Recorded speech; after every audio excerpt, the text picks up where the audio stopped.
record button. A little housekeeping announcement here. As I was setting up all of these classes in e-learning, to my horror, I found out that at least one class, the YouTube videos were not visible to. And so I have made that change. This is one of the clunky things that I really don't like about the e-learning process, the e-learning product, is that when you do a new thing, when you create a new tab like YouTube videos, you then have to, make it visible to the students. Otherwise, it is hidden from students' view. So hopefully you guys have been able to find the YouTube videos and have been able to review any of the presentations that I've done in the past as a learning aid to trying to get these, relatively easy, but sometimes difficult to understand concepts that we're talking about and presenting out here. Please let me know in the comments if you haven't been able to view the YouTube recordings of this stuff. Sometimes our internet is funky and you guys might not be hearing me clearly, or your internet taps out on your end. And this is a way for you to be able to access the presentations at another time of day and through YouTube, which might be a little bit smoother video stream than me trying to do it live. So maybe viewing it at another time of day will work better for you. I don't know. Okay, while I was able to talk about all that stuff, my gray dried, and it dried even darker than I thought it was. So I got to readdress this because this is too dark. This gray right here is not an actual medium gray. It would probably want to be in my low key thing right next door and move, and then go down to a more medium low key and a very low key kind of thing. So I think I'm going to rinse out my brush a little bit, not too much. I'm going to take this medium gray that I have already mixed up. I'm going to go ahead and put it into the next box lower because I know that it will dry just a little bit darker. I'm going to come back up into my paint and try to mix this up just a little bit higher key. So I'm going to rinse some out of my brush. I got to really be able to pick up white and put it into the puddle and be able to get me to the next step up on the value scale, mixing a little bit more white into my gray. And we're going to try that and see what that feels like. So then on top of my medium gray spot, I'm going to try to bring this up a step on the value scale and see where I'm at here. And that feels like it was too light now. So I might even want to put that value in the medium, in the high value box next to it, and try again. I'm going to try it again. I'm going to try to just mix this just a little bit differently, get a little bit more depth, a little bit more base note into my medium paint, just a little bit more black, so that my medium gray is just slightly darker than the one up above it and slightly lighter than the one just below it, because we're trying to do this incrementally. And I actually wanted to show you what happens when you get into trouble and you need to kind of make some adjustments to things, although you probably already figured this out, where we are making adjustments to the value in the box. I'm going to leave it like that for now, but I may come back and fix it later on. So I'm going to, continue making my incremental value changes. These all look really close to each other. So when they dry, I'm going to fix them. But in the meantime, I'm going to continue up the value scale to a medium high key and a very high key. I'm going to do that on the white end of the value scale by making a gray puddle and pulling a bit more white into it and mixing it up to a higher key, and then coming up here to a higher key rectangle, pardon me, and throwing that one in there.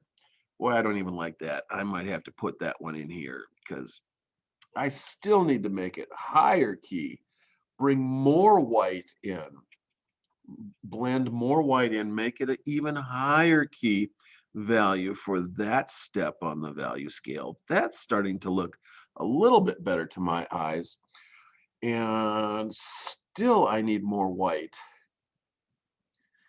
I may have to even go find myself a little bit more white. That's way too dark still. So I'm going to throw some more white into my white puddle because my white puddle is just about gone. It's already pretty mixed up into gray stuff here. So I'm going to play with my white puddle just a little bit more and try to mix a lot of white into the gray to get me something that is a super high key, whitish gray value that I can throw in here and see how that is. That may still be just a little bit on the dark side, but you can see what I'm trying to do. I'm trying to go from medium gray, which is the middle square on our 9-step value scale, stepping incrementally up, higher and higher and higher key. But when I step off of white to this first square here, this is an awfully big step, and that looks like too big of a step. So I'm going to want to even make this high key value gray a higher value. I want to mix more white into this. I want to get that even higher in value. And so I'm going to pull a bunch of this paint out of these bristles and clean it out as good as I can.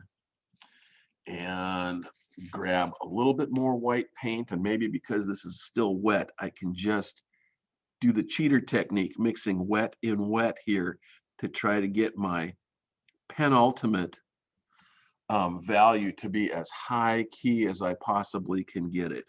And maybe I'll go the other direction to see what happens when I do that, because that's supposed to be super high key gray. And so stepping off of white stepping into the high key, high value gray.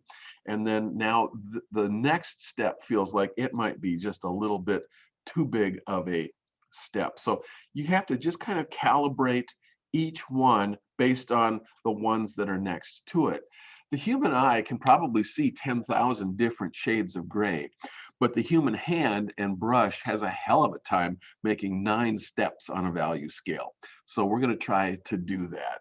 I'm going to throw this brush in the water for just a second. I'm going to turn to my my clipboard and roster and see who's all here today. Happy Wednesday to everybody. It's a cold, rainy day. It is snowing in the mountains. It's a wintry mix out there, and it's a heck of a nice day to be doing class at home and not having to come over to the college or come over to Eden Hall to try to do this with me. So I'm going to say hi. And then I'm going to see who's all here. Adrielle is right there. And Emily is here. And Jordan is there. And Kelsey is here. You know, I feel like I'm doing the same thing every day. It's like Riley. It's like Groundhog's Day and Sarah Gray. All right, fantastic. You guys are here. Fantastic to see you. So we started the new project on Monday, and the new project is really fun. It's God, if I could click on the correct camera, I would, really be in good shape. So this is a 3 for the price of 1 thing. Up here on the first line, this horizontal line, I wanted you guys to select a complementary color pair. 2 colors that are color complements that are opposite each other on the color wheel. Since you made a color wheel, you're getting very familiar with all of these colors on the color wheel. And I'd really like it to be, since I only asked you guys to get the primaries and the secondary colors, it would probably be good to be one of these 3 complement pairs. Primary yellow with secondary violet, primary orange with secondary blue, or primary red with secondary green would be the 3 different color complement pairs that you could play with, the choices that you would have, so that you could actually start off with full spectrum intensity colors on the warm side and the cool side, and be able to start off, straight out of the bottle with full spectrum intensity colors, because I wanted you to incrementally try to add a little bit of orange to the blue and neutralize the blue and make it even more and more neutralized until it gets to be a very blue brown, and then finally gets to a brown that is so brown, or neutral, I should say, that it is neither warm like the orange nor cool like the blue, but has a real kind of a neutral quality to it. After all of this stuff dried and I'm able to really review what I've got here, it's really interesting because this spot right here feels gray to me. It doesn't feel brown, but that also feels about as neutral as things can get, because this brown that's in my central spot has a warmth to it. And that warmth kind of still feels a little bit orange to me. And this gray doesn't, I guess, to my eyes, feel either warm or cool. It's that neutral that I'm looking for, whereas this has a coolness and a blueness to it, and this has even more blueness to it as we're moving out to the blue there. So I chose orange and blue.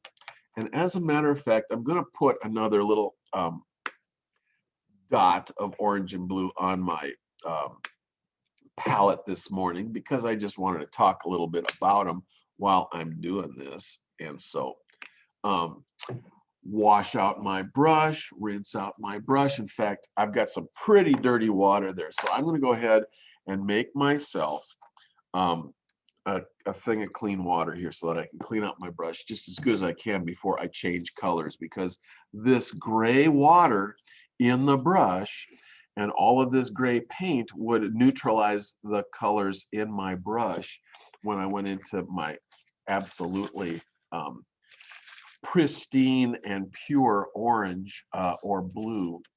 And since I'm looking at my chart brand new with all dry colors up here, I see that my orange is translucent, and I can see a lot of the writing kind of coming through that paint. So I might like to just go in here and just throw another, thing on there. And I may even have to just take a little bit of the white and mix it in with the orange to try to make that a more opaque color.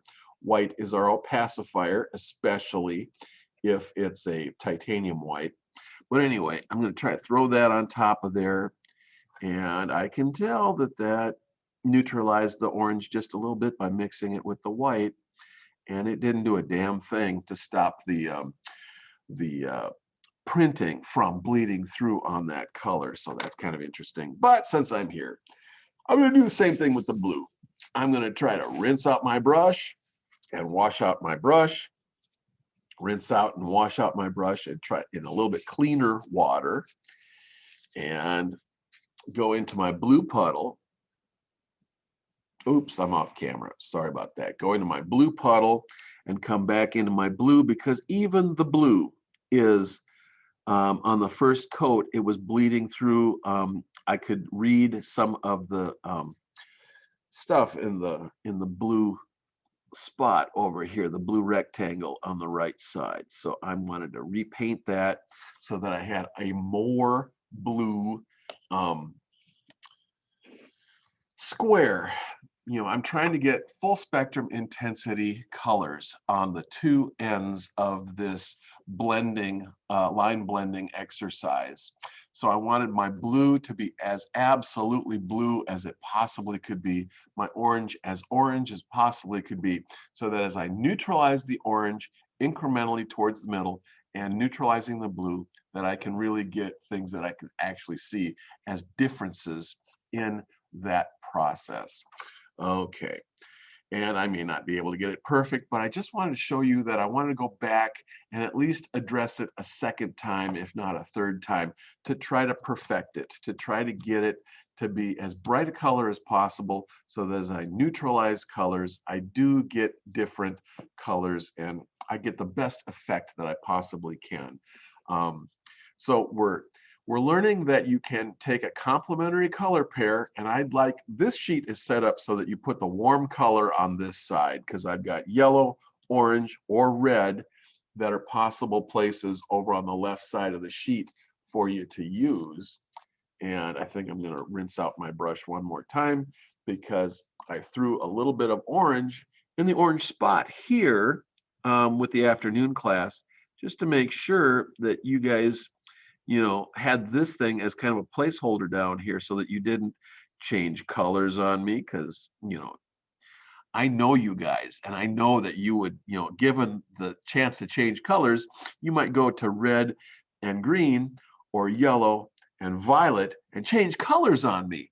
But I'd really like you to play with your complementary color pair, both up here in neutralizing the color and also down here. This is another form of color neutralization when we mix these colors and try to get them to correspond to the steps on the value scale.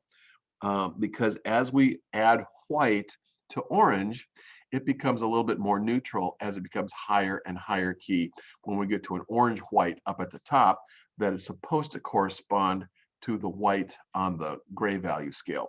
And as we add black to the orange and get shades of orange that incrementally will come down here to orange black.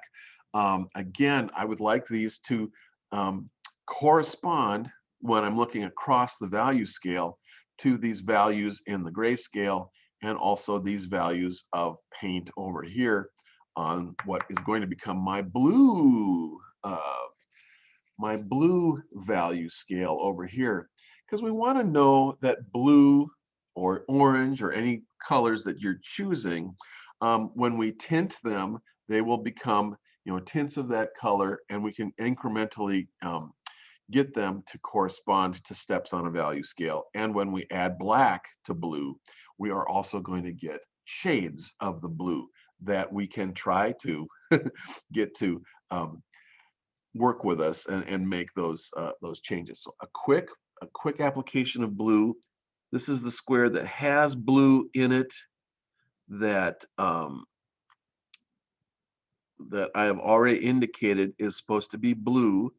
And I'm really, I put this together based on what we see on about the 5th page in chapter 7, where your authors show us the full spectrum intensity colors, and they also put the full spectrum intensity colors on either side of a gray scale, so that we can see how full spectrum blue corresponds to medium low key gray, and that kind of thing.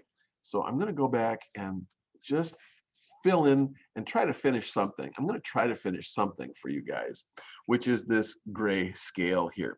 So I'm going to try to mix a little bit of lower key grays to work myself down the value scale to get to very low key gray.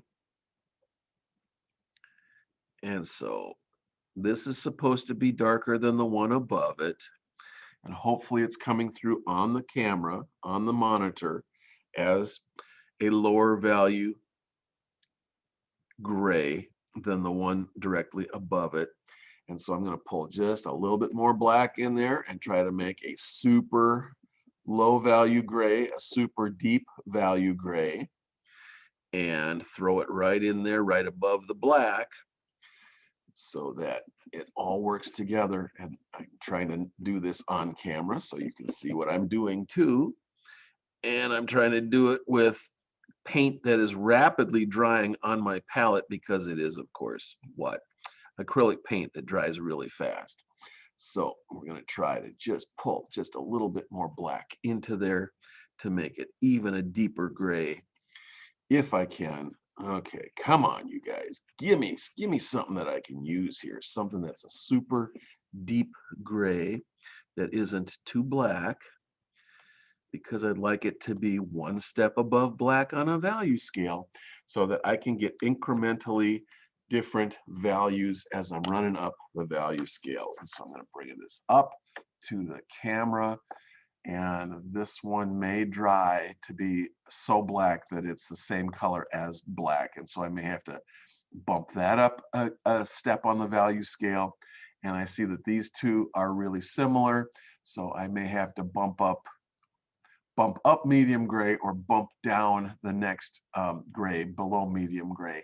Because I want you guys to fight this fight with me and really struggle to get incremental value changes all the way up your value scale and get it to work even after the paint dries, because the paint's going to dry and it's going to change values on you.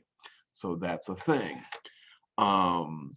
Let's see, I'm 25 minutes into this already. So I want to come back and just answer any questions that you guys might have. And it's a lot easier to ask a question to a face that can, hear you and talk back to you.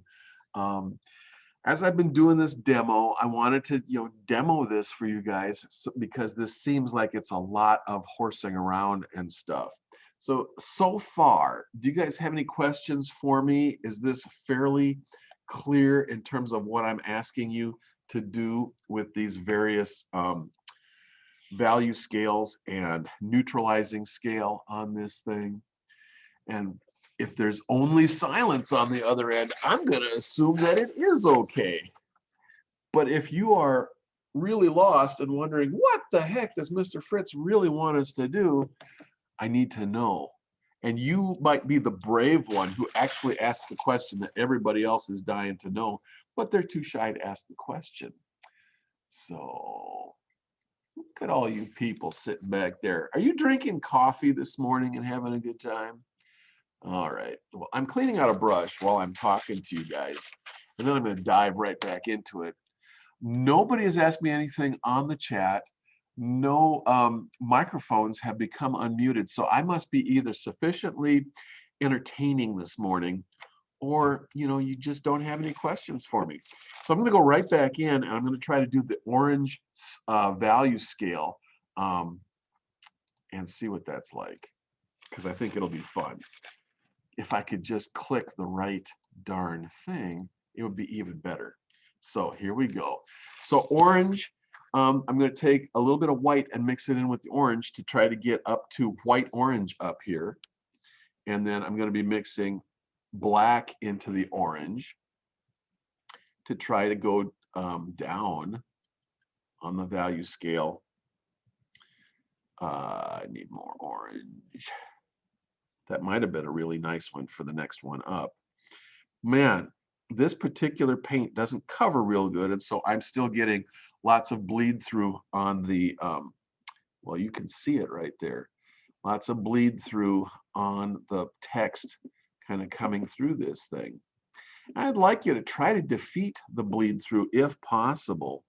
And so this is going to be a white orange up here, a really super high key orange that just has a tiny little influence of, a little influence of orange in the white, but you can see the two values as we're moving up here into the white. And then the trick is going to be to shade this incrementally down to a black orange down here. Wish me luck on that, because I'm going to try that now. And it's always hard when you've got orange or yellow to be able to start way high up on a value scale and work your way down and try to get incremental value changes all the way down this scale that correspond to the value steps on the value scale. So we're going to try that.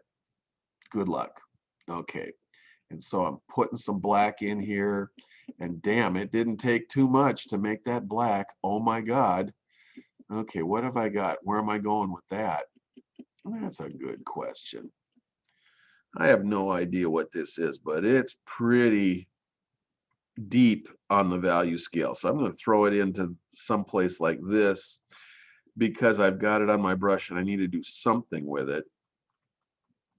And so maybe as a value, it corresponds to this value this deep gray value on the value scale down here.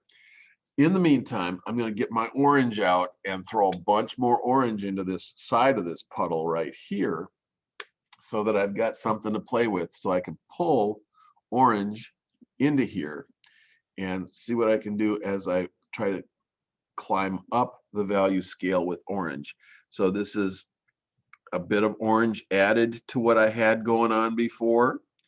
And if nothing else, at least this, gives me something that starts to block out the text that wants to bleed through. I'm going to throw a little bit more orange into my puddle. And, I'm just taking a chance here because that's what we do. So this is my medium gray value spot on the value scale. And I'm going to try to make this one correspond to medium gray on my value scale. And then I'm going to pull some more orange into my puddle and keep working my way up the value scale and see what happens. So this is supposed to be just a bit higher key orange. And I'm going to throw a little bit more and a little bit more and a little bit more orange in there to see if I can make one step below full spectrum intensity orange on a value scale. Okay. And so now I've only got 2 steps to get down to black orange, whatever black orange is. Orange is the new black, right? You guys, probably your folks watch that on HBO. I don't know. I don't watch that. It's not my thing. I don't get HBO, actually. So I'm going to make a black orange and see what happens there. Actually, that feels like it's one step up from black orange. So I'm going to put that up here.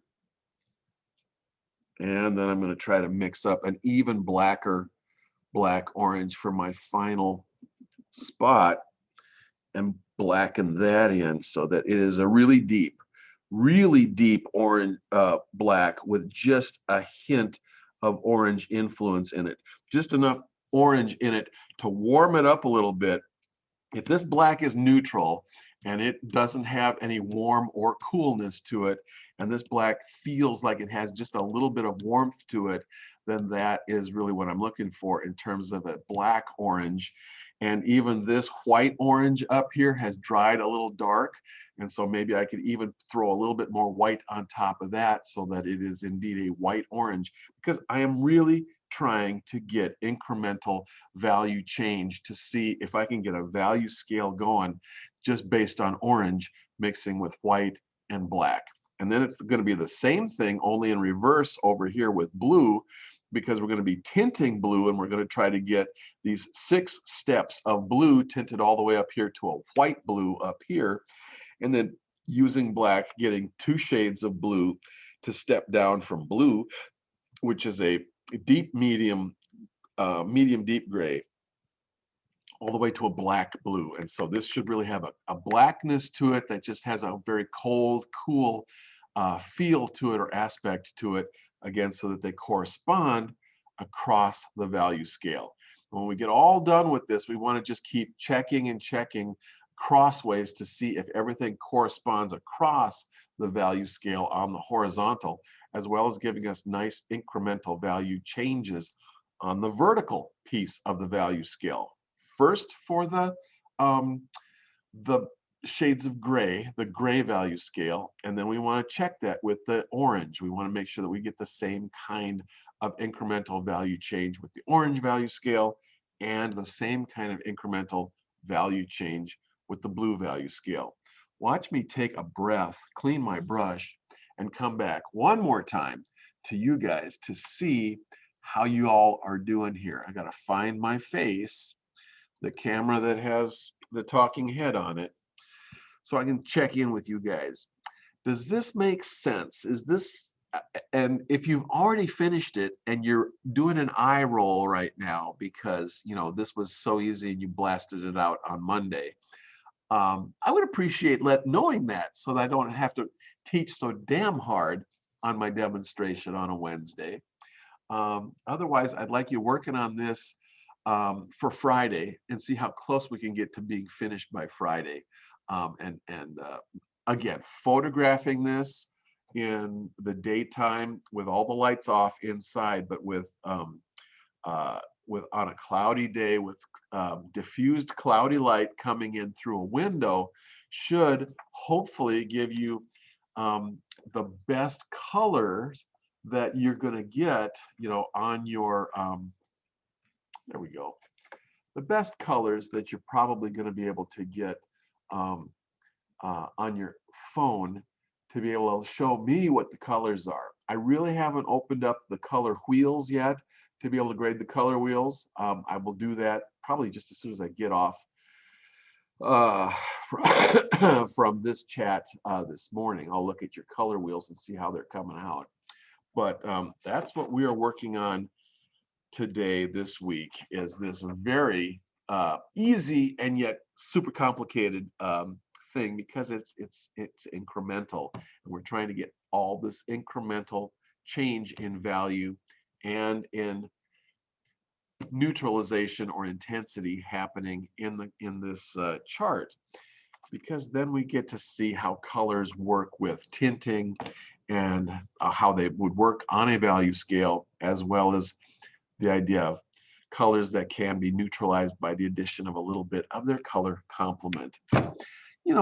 It's kind of fun to play with color, because this sets you up for success when you take a painting class, when you design with color, in any application of color that you're going into, to understand that there's a universe of color out there that's different than just dealing with the full spectrum intensity version of a color, and that the somewhat neutralized version of a color, whether it's neutralized with black and white by tinting and shading it, or whether it's neutralized with the addition of another color or its color complement, you are dealing with neutralized versions of colors, which then harmonize so much better in color relationships when you are designing with color. Neutralized colors harmonize, and full spectrum intensity colors are going to tend to fight. We're going to investigate that piece of it next week when we do our color complement project starting on Monday. So that's about all I've got for you today. All I can do is answer a question or anything else for the good of the order. If you have any other questions about life, the universe, or anything that deals with art and design, I'd be happy to entertain your questions and try to answer any other question that you got. The only thing I can't fix is your coffee maker this morning. So if your coffee maker isn't working, you're going to have to work that out by yourself. But coffee is liquid ambition, and a cup of coffee will get you going in the morning and make all of this schoolwork seem much more doable and much more wonderful. I'm a big fan of being a member of the coffee generation, and hopefully you guys are finding the joys of coffee now that you're in college, because college is pretty much the place where you find out about coffee and what it can do for you. And if you can tell, I've had a cup or two this morning. So on that happy note, I see nobody attempting to ask me some questions by unmuting your mics, and nobody has asked me any other question in the chat. So I'm going to say goodbye for now. Please work on this, and if it doesn't work out the first time around, then come back and fix things after they've dried and make adjustments and make this work until you've completely populated your chart. And we will talk about this and look at it on Friday. And I'll work on mine too. Goodbye for now. Have a good rest of your week. Hopefully Friday is going to be a drier day than today. So until Friday,